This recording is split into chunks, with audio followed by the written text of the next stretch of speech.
Breakfast is very important. ये आप सब ने सुना होगा कि ब्रेकफास्ट करना बहुत ज़रूरी है। लेकिन क्या ब्रेकफास्ट ना करने से कुछ प्रॉब्लम होती है? क्या न्यूट्रिएंट्स लेवल पर कुछ फ़र्क पड़ता है? आज रिसर्च में देखेंगे।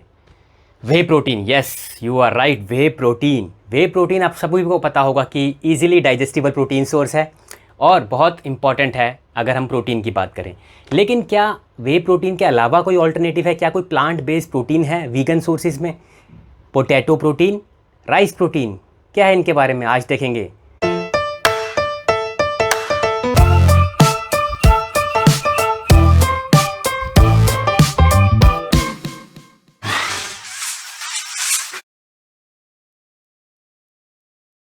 Hello, myself Saurabh and you are watching Fit Update. Stay fit and stay updated.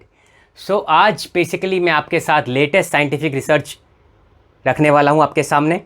और लेटेस्ट साइंटिफिक रिसर्च में आपके सामने दो साइंटिफिक रिसर्च आज रखूँगा। So let's get started.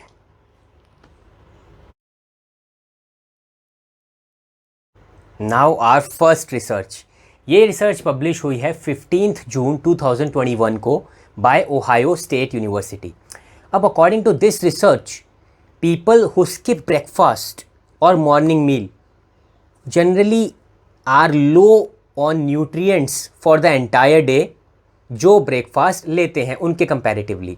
सो इसका मतलब क्या हुआ, जो लोग ब्रेकफास्ट स्किप करते हैं, मॉर्निंग मील नहीं लेते, तो जो मॉर्निंग मील में इंपॉर्टेंट न्यूट्रिएंट्स होते हैं वो कंपैरेटिवली उनके अंदर कम होते हैं कंपैरेटिवली उनके अगेंस्ट जो लोग ब्रेकफास्ट करते हैं।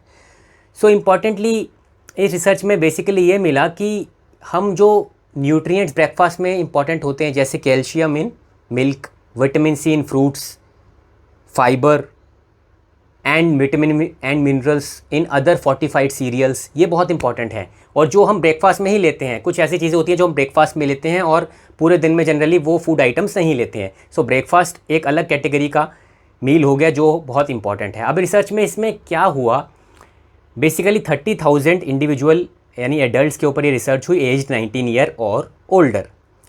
और इसमें ये रिसर्च 2005 से 2016 यानी 10 ईयर्स के लिए रिसर्च हुई। इस रिसर्च में हमें मिला कि बेसिकली जो लोग ब्रेकफास्ट को स्किप करते हैं वो लो हुए उन न्यूट्रिएंट्स के लिए जो बहुत इंपॉर्टेंट है जैसे calcium, potassium, vitamin D, fibre, iron for pregnant ladies also. इनमें जनरली लो और लेस न्यूट्रिएंट्स मिले जो लोग ब्रेकफास्ट स्किप करते हैं। सो इसके अलावा हमें इस रिसर्च में ये भी पता चला कि जो लोग ब्रेकफास्ट नहीं करते वो जनरली शुगर, कार्बोहाइड्रेट्स और फैट पूरे दिन में ज़्यादा कंज्यूम करते हैं उन लोगों से जो ब्रेकफास्ट लेते हैं।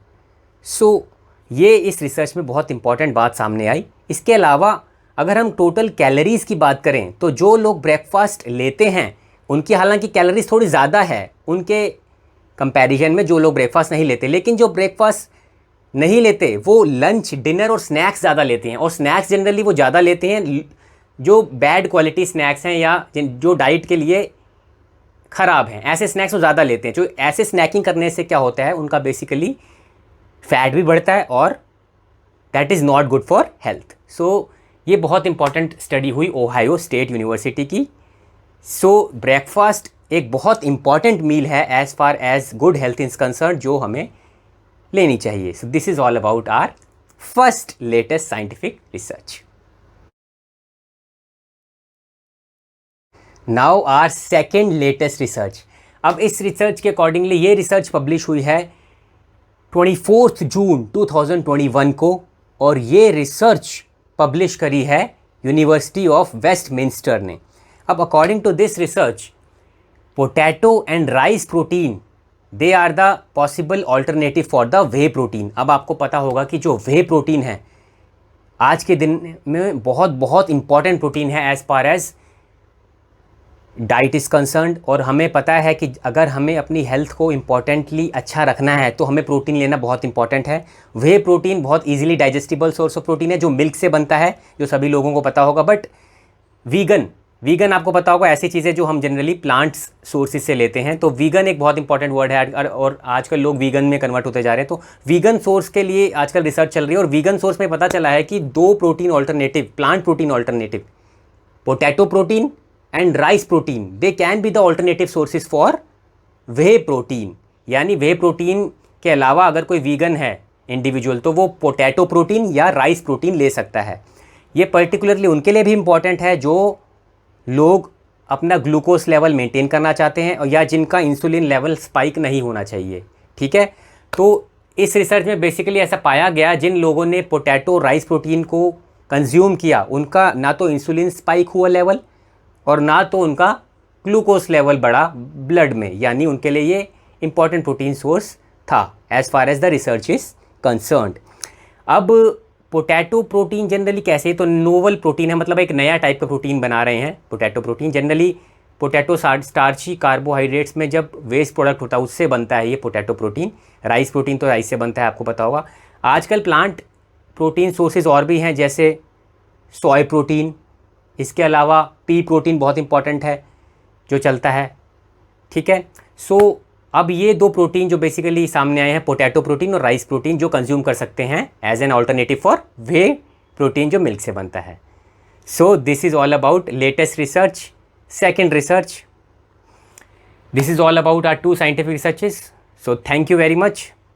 Please like, share and subscribe my channel and also click the bell icon so that आप कोई भी लेटेस्ट वीडियो अगर मैं अपलोड करता हूँ आपको इसको इन्फॉर्मेशन मिल जाए। So this is Saurabh, thank you for watching.